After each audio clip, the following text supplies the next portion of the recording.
Halo, selamat pagi. Iya, Mbak. Selamat sore. Selamat sore kok.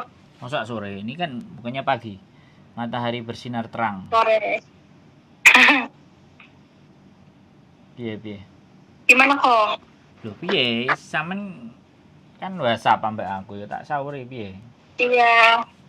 Ya itu maksudnya pengennya tuh jujur aku tuh maksudnya kalau aku pernah intermediate berapa kali tuh pengennya jujur soalnya takut nanti keluar di biodata.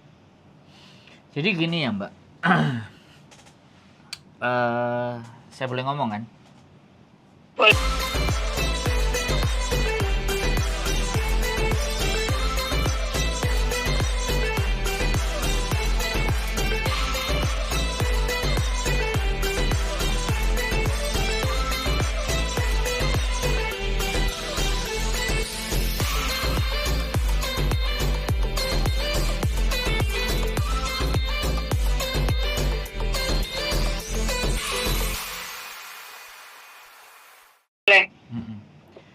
Jadi data sampean itu yang pegang dan yang tahu itu imigrasi. Ya. Rekod sampean itu ibaratnya ya, kalau rekodnya itu cuma break, intermediate ya kan. Rekodnya itu bukan rekod tahanan sel atau mencuri atau membunuh. Itu bukan sesuatu yang bermasalah. Jadi disinilah dilemanya ketika agensi. Jadi agensi itu ingin memberikan yang terbaik buat majikan. Ini menurut saya juga bagus. Kalau agensi yang cerewet nah itu sampean harus bisa membaca di mana bahwa wah ini berarti agen genah iki pengin ngekekno majikane wong sing terbaik gitu. Bener nggak logikanya? Iya. Jadi ketika sampean didedes kayak gitu, ya sampean langsung ngomong ini. Sekarang garansi kalau memang majikan itu baik, ya pastinya Mbak, saya juga akan garansi CC apa dadai apa itu juga kita bisa berikan yang terbaik gitu. Aku walaupun punya catatan intermediate 2 kali, 3 kali, 4 kali kan aku sudah bisa belajar. Aku kenapa di intermediate. Jadi bargaining powernya itu sampean harus mulai negosiasi gitu. Bahwa ketika Anda itu ngejeng saya akan pastikan gitu. Tapi ya sekali lagi sesuatu yang memang pada semestinya. Jangan kita juga over. Menyampaikannya over. Jadi interview dengan majikan, interview dengan agent itu juga kemampuan negosiasi sampean. Dan sampean juga harus bisa membaca dalam waktu yang cepat. Ngobrol dengan majikan misalnya dalam 1, 2, 3 menit sampean sudah harus memprediksi karakternya majikan ini kayak gimana. Dan itu memang butuh. Dan kadang-kadang anak-anak itu justru pada saat interview itu yang terjadi gugup. Iya, soalnya kan interviewnya agensi, majikan, sama kita bertiga. Bener. Jadi bingung itu penyampaiannya gitu. Itu sudah bener. Ya memang kadang-kadang makanya saya bilang, sampean putar lagi rekamannya. Sampean ngerekam nggak? Kan sampean tak suruh ngerekam. Nggak sempet malah. Iya. Nggak sempet kan? Iya, kemarin kan dadakan. Enggak, belum sempet. Nah, kan nih. Makanya nanti nih jam 8 ada interview lagi. Nah, makanya sampean rekam sekali lagi ya, sampean rekam. Kemudian kalau nanti gagal dan tidak dari rekaman itu kan sampean melihat percakapan itu tuh. Dan sampean kirim ke saya juga. Jadi kita akan mengamati dan menganalisa karena itulah dari percakapan itulah pandangan atau gambaran kita pertama kali majikan kita itu kayak apa, bener nggak? Iya. Nah, di sini makanya jadi saya ingin memberikan pembelajaran juga buat teman-teman. Nah, saya juga naikkan di konten nanti ketika percakapan interview itu muncul. Kemarin saya sempat dapat. Cuman anaknya kan non-act. Bahasanya juga nggak fix, nggak jelas. Tapi jadi agentnya pinter jelasinnya. Ini kayak gini butuh diajari. Jadi mengkondisikan. Ada agent yang nggak kepingin, maunya matang aja. Udah ini ketemu silahkan ngomong kan kayak gitu. Karena ngerasa agent itu sudah kalian ngomong sendiri. Kalau ada apa-apa ya kalian terima berdua. Makanya kadang-kadang ada agent yang ya udah kalau kamu nggak cocok ya udah notice aja. Apalagi potongan udah selesai, tanggungan tanggungan dari PT udah nggak ada masalah, ya dia lempar tangan aja, cari orang baru lagi, no problem. Atau kita diolah lagi sama dia untuk dijadikan komoditas lagi, ditawarkan ke majikan lagi. Ini kan kalau sampean pernah di Hong Kong kan bisa membayangkan hal itu gitu. Halo? Nggak apa-apa. Iya. Kalau menurut saya jujur walaupun hancur itu lebih baik daripada kita bohong tapi berdosa dengan diri sendiri. Sampean yakinkan Iya. ya, yakinkan bahwa Itu rezeki kan maksudnya gimana? saya yakin. Soalnya kan kalau dulu kan mungkin saya masih single ya. Mungkin kalau single kan kebanyakan main atau apa gitu mungkin ya. Kalau sekarang kan ibaratnya saya udah berkeluarga, mungkin cara pemikiran saya juga udah beda gitu kan. Pengennya udah usaha buat keluarga gitu, buat masa depan gitu kan. Nggak kayak dulu mungkin akunya juga. Ya, makanya itu diyakinkan. I will be better in the work on work. Saya akan berikan yang terbaik yang saya punya. Yang jelas tapinya ya sesuai dengan peraturan yang berlaku, bukan berarti ketika kita bersedia terus akhirnya disuruh kerja 2 rumah juga mau, kan itu juga nggak benar juga kan gitu. Jadi saya akan berusaha semaksimal yang saya bisa, tidak ada menjadi persoalan. Lagi pula ya sampean bisa ngomong kan, sampean kan bisa ngerti bahasa Kantonis kan. Halo? Iya. Halo, Mbak. Iya kok. Sampean kan ngerti. Karena makanya kenapa sih interview itu tak suruh merekam, supaya apa? Pembicaraan itu bisa sampean ulang-ulang. Di mana salah saya? Di mana kok nggak diterima? Di mana persoalannya? Jadi nanti interview berikutnya sampean udah tahu karakternya dan triknya dan bagaimana, dan lama-lama dengan kumpulan-kumpulan interview itu sampean bisa membaca karakter-karakter majikan pada saat interview bagaimana, dan itu juga data buat saya untuk memberikan masukan kepada teman-teman di saat interview. Nah, jadi saya nyuruh itu bukan tidak punya dasar, Mbak. Justru sampean salah satu teman atau salah satu orang yang dengan saya, dengan artian banyak hal yang bisa kita pelajari. Anak-anak ini kan semuanya awam ya kalau saya bilang. Saya nggak mau keminter ya. Saya nggak mau juga bicara apa. Tapi yang terjadi pasti pada saat interview derdek nggak? Iya, grogi. Nah, sampean jangan grogi. Jadi sampaikan gitu loh. Ngersiin Jisoo, nganterin anak. Saya biasa tidur jam 10, jam 11, bahkan. Nah, dulu mungkin ya saya masih muda. Jadi nggak apa-apa. Jadi ada orang yang ngomong ketika ditanya majikan aja. Tapi ketika sampean mau coba berani ngomong gitu, sampean tawarkan diri Anda yang terbaik kan. Kan gitu loh. Jadi ya mungkin saya dulu interminate karena sekali lagi saya masih ego. Sekarang saya sudah berkeluarga, saya sudah punya anak, saya butuh pekerjaan ini, dan saya harap Dadai Singsang itu bisa memberikan pekerjaan buat saya. Tapi ya sekali lagi jangan seperti kayak teman-teman, tidak diberikan makan, terus tidak pernah libur atau libur begini dan begitu. Saya tetap butuh libur.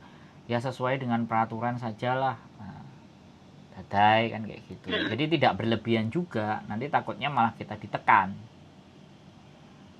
Jadi ambil nafas, relax, minum ya kan, persiapkan semuanya alat untuk direkam atau bagaimana, persiapkan diri sampean, jangan panik, jangan gugup. Pasti. Dan bagus kalau ada agent.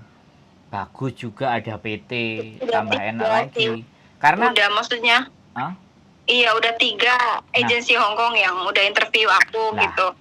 Terus interview majikan sekali, cuman dia bilang belum bisa ngambil kamu untuk saat ini katanya gitu. Mungkin ada kendala apa lah nggak tahu. Terus kemarin ditawarin lagi jaga anak 2, cuman belum saya konfirmasi. Sekarang nih mau interview nanti jam 8 kok. Nah, jadi sekali lagi kalau sudah ada 3 itu bukan salah agent, bukan juga salah PT-nya loh Mbak. 3 men. Iya. Ya enggak? Jadi sekarang tinggal perkuat secara spiritual, sampean berdoa.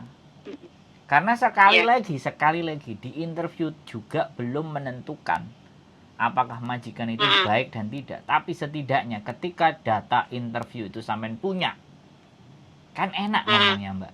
Bener nggak? Ada sesuatu yang nggak pas dari interview kan nunjukinnya enak. Ini loh, kamu pernah ngomong kayak gini kan? Nah, ini loh yang jadi senjata. Jadi banyak banget yang bisa kita pelajari dari sebuah interview.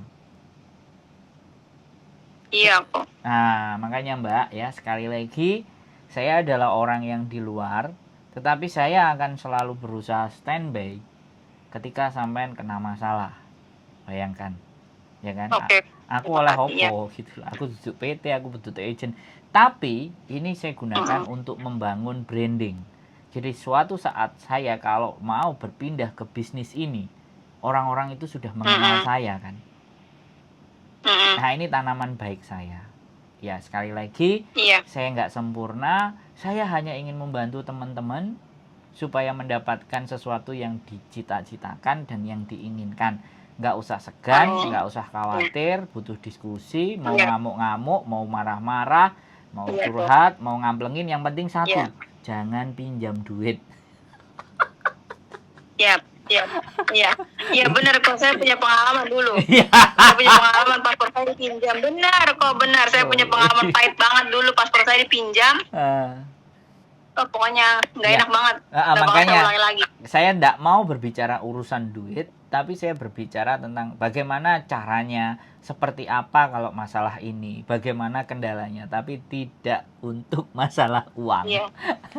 Ya, jadi sukses. Soalnya dulu kan hanya masih muda ya, masih ke bawah arus gitu, kata teman begini kan masih ngikutin apa kata mereka gitu. Kalau sekarang kan sudah paham gitu kan. Apa konsekuensinya seperti apa gitu, saya udah sedikit mengerti lah gitu.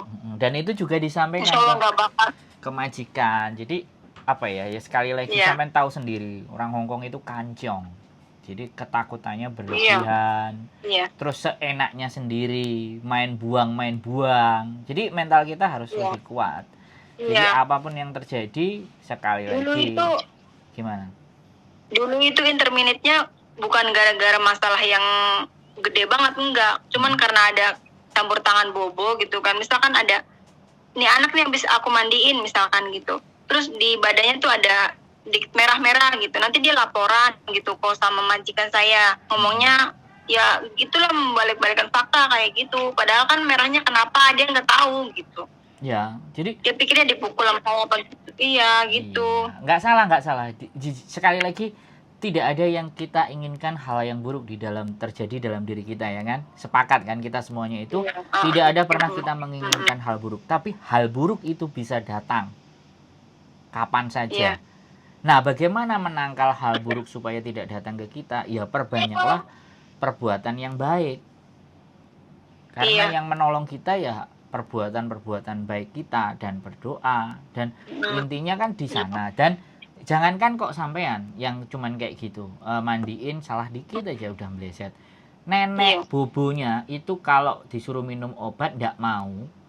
Begitu dia tidak minum obat, cecenya bilang sudah minum obat. Ternyata majikannya dibohongin. Besok langsung pulang Indonesia. Itu dia. Yang keduanya itu karena kalau kena luntur potong gaji gitu. Kulkas rusak sampai saya gantiin kok gitu. Yang keduanya. Ya itu kalau ibaratnya disuruh kayak gitu ya, daripada kamu nyuruh aku dan nanti rusak, kamu silahkan dry clean aja biar nggak beresiko. Sampean ngomong baik-baik, Dadai, karena ini bajumu mahal, nanti takutnya kenapa-napa, mohon maaf, alangkah sebaiknya kalau dicucinya di dry clean, jangan saya nyuci, nanti kalau saya rusak saya suruh ganti. Nanti dia pasti marah kan gini. Ganti. Pasti kalau ada kesalahan saya pasti ganti. Nanti kan marah. Nanti kan pasti dia marah-marah kan. Wah, kamu disuruh begini malah kamu bilang, "Oke, sekarang saya lakukan. Tapi kalau ada sesuatu nanti yang keliru, tolong saya jangan dipotong gaji." Saya akan berhati-hati. Kalau memang nggak ada yang masalah serius sama sekali kok. Mungkin karena emang orang Hongkong tuh nggak bisa ada kesalahan sedikit pun gitu. Bukan. Hati kita keras, Mbak, sebenarnya. Kita nggak bisa menurunkan sedikit, ya kan? Turunkan sedikit.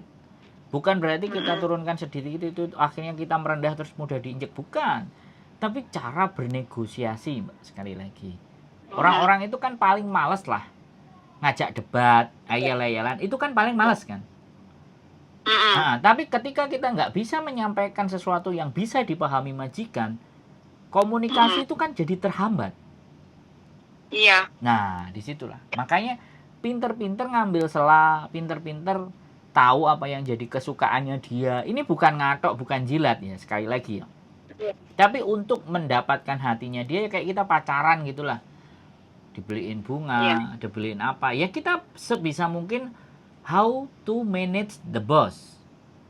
Ya, caranya gitu bahasanya. Jadi bagaimana kita memperlakukan dia. Ego kita harus direndahkan. Kita ini mau bekerja. Kita mau cari uang, kita mau kumpulin dolar. Dan ini rumahnya dia. Nah, tapi ya bukan semata-mata terus akhirnya kayak disuruh 2 rumah. Nah, itu kan enggak masuk akal sudah. Itu kan sudah melanggar aturan. Kita tinggal tunjukin aturannya. Tapi kalau dalam bernegosiasi itu kan penting. Dan sekali lagi, Mbak, ketika sampean komunikasi dengan agent semakin maafan. Catat ini kata-kata saya. Gini loh, kalau udah tahu pengalaman saya pernah terminate, dia makanya, udah ngomongnya juga udah nggak enak. Makanya gini, saya kasih tahu. Ketika ketemu agent yang maafan, ada kemungkinan majikan bisa baik. Ada kemungkinan.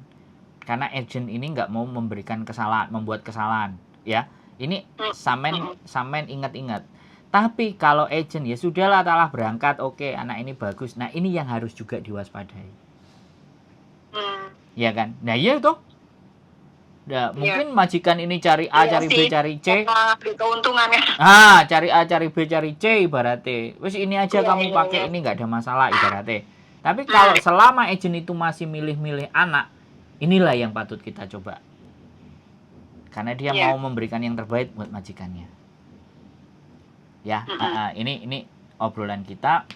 Nanti sampean persiapan, ambil nafas, tenang, berdoa semuanya. Dan sekali lagi pesan saya, boleh direkam. Tidak sepengetahuan mereka. Supaya sampean bisa tahu, bisa ngerti di mana kesalahan interviewnya. Sampai 3 kali, sampai 4 kali, 5 kali, kan kita harus belajar. Itu bisa buat belajar. Gimana caranya pinter-pinternya sampean untuk mengambil tanpa mereka tahu dan mengerti. Dan paham. Iya. Sip. Selamat menempuh. Jadi selamat ujian ini dengan majikan baru interview. Saya doakan dan saya tunggu sampai di Hong Kong. Saya ada di Hong Kong. Amin. Oke, semangat ya, Mbak. Sehat selalu. Terima kasih. Siap, Po. Yo. Oke, terima kasih, Po. Bye. Assalamualaikum. Bye. Oke, teman-teman, itulah salah satu obrolan buat teman-teman yang menjelang interview dengan majikan. Saya wanti-wanti sekali lagi, usahakan kalian punya rekamannya untuk setiap interview dengan majikan. Tujuan dan fungsinya adalah agar nanti ketika terjadi sesuatu, sampean punya bukti rekamannya.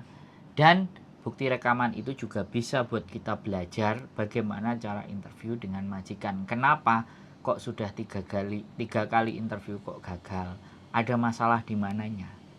Nah, banyak sekali yang bisa kita pelajari. Mudah-mudahan konten ini selalu memberikan manfaat buat teman-teman semuanya. Dan selalu semangat, selalu ceria, bahagia, dan jangan lupa bersyukur. Sehat selalu dari saya, Wong Gandeng Sandoyo.